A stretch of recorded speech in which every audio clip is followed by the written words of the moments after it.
Bienvenidos a Detrás del Misterio. La brujería es un tema que ha cautivado la imaginación humana durante siglos. A lo largo de la historia, diversas culturas han creído en la existencia de prácticas mágicas que pueden alterar la realidad, influenciar el destino o invocar fuerzas sobrenaturales. Entre las muchas narrativas que rodean la brujería, una de las más inquietantes es la supuesta utilización de niños en rituales oscuros. Pero, ¿qué hay de cierto en estas historias? ¿Son solo mitos o realmente existen prácticas en las que los niños son víctimas de creencias supersticiosas? Iniciemos hablando sobre el origen del mito, cuando los niños y magia en la historia. El vínculo entre la infancia y la magia no es nuevo. Desde tiempos antiguos se ha considerado que los niños poseen una pureza especial, lo que en muchas culturas los hace receptáculos de poderes espirituales. En la mitología y folclore de diversas civilizaciones, se ha creído que los niños tienen una conexión más cercana con lo divino o lo sobrenatural. Por ejemplo, en la Europa medieval, se pensaba que ciertos niños nacían con el don de la clarividencia o con la capacidad de comunicarse con espíritus. Por otro lado, también existieron creencias sombrías. Durante la caza de brujas, en los siglos XV al XVII, muchas mujeres fueron acusadas de brujería bajo sospechas infundadas, y en algunos casos se les acusó de utilizar niños en sus rituales. Se les señalaba como responsables de secuestros, sacrificios o la corrupción de almas inocentes a través de pactos con el demonio. Sin embargo, la mayoría de estos relatos fueron producto de la histeria colectiva y de los métodos brutales de interrogación utilizados en la época. Ahora, cambiemos de tema para mencionar los casos reales, aquellos cuando la creencia conduce a la violencia. Aunque gran parte de la narrativa sobre niños en la brujería es ficticia o exagerada, en algunos lugares del mundo, las creencias supersticiosas han llevado a eventos trágicos. En ciertos países de África y América Latina, las acusaciones de brujería contra niños han provocado situaciones de abuso, abandono e incluso asesinatos.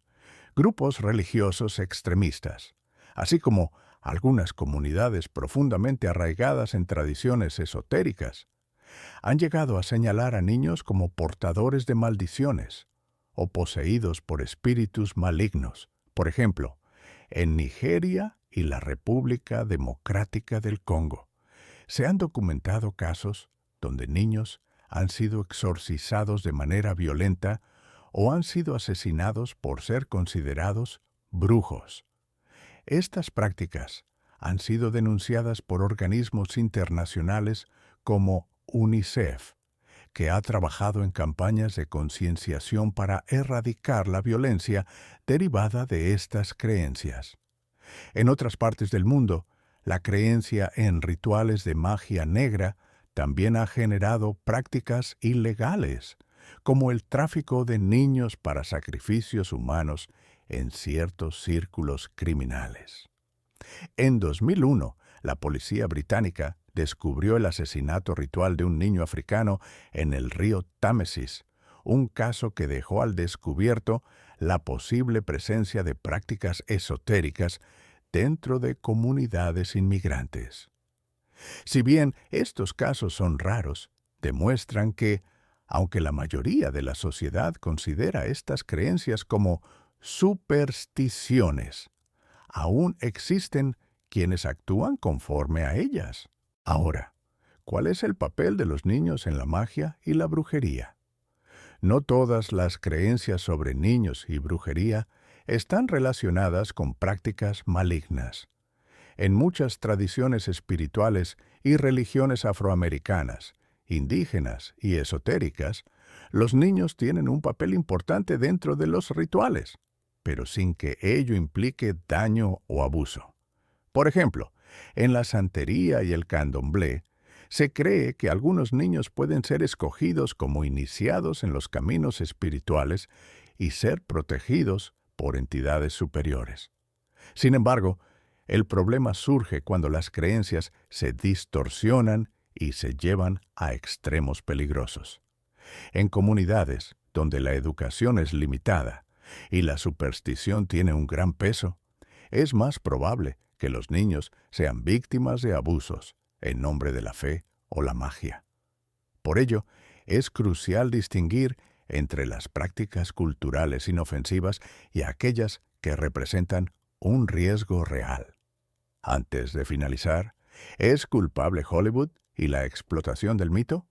Esto debido a que el cine y la literatura han jugado un papel fundamental en la propagación de la idea de que los niños son utilizados en rituales de brujería. Películas como El bebé de Rosemary, 1968, o Hereditary, 2018, han reforzado la idea de que las sectas y cultos ocultistas buscan niños para sacrificios o para traer entidades demoníacas al mundo. Aunque estas historias son pura ficción, contribuyen a generar miedo y desinformación. El cine de terror ha capitalizado esta idea al máximo, creando la imagen del niño maldito o del infante sacrificado en cultos oscuros. Esto, aunque efectivo desde un punto de vista narrativo, también puede alimentar paranoias y fomentar la creencia de que estas prácticas son más comunes de lo que realmente son. En conclusión, ¿es un mito o realidad? La idea de que los niños son utilizados en brujería es, en gran medida, un mito derivado de supersticiones antiguas y explotado por la cultura popular. Sin embargo, no podemos ignorar que en algunas partes del mundo estas creencias aún conducen a actos de violencia y abuso. La clave está en la educación y la concienciación. Mientras más informadas estén las sociedades, menor será la posibilidad de que los niños sean víctimas de la ignorancia y la superstición. Debemos ser escépticos ante relatos sensacionalistas y comprender que, aunque la brujería como concepto es parte de la tradición cultural de muchos pueblos, los crímenes cometidos en su nombre no deben justificarse ni ignorarse. La historia nos ha enseñado que el miedo a lo desconocido puede llevar a la humanidad a cometer errores terribles, y es nuestra responsabilidad asegurarnos de que los mitos no se conviertan en excusas para el daño real. Así, aunque la creencia en niños usados en la brujería pueda ser un mito en la mayoría de los casos, debemos permanecer vigilantes, porque para algunos fanáticos, la superstición sigue siendo una razón para justificar lo injustificable.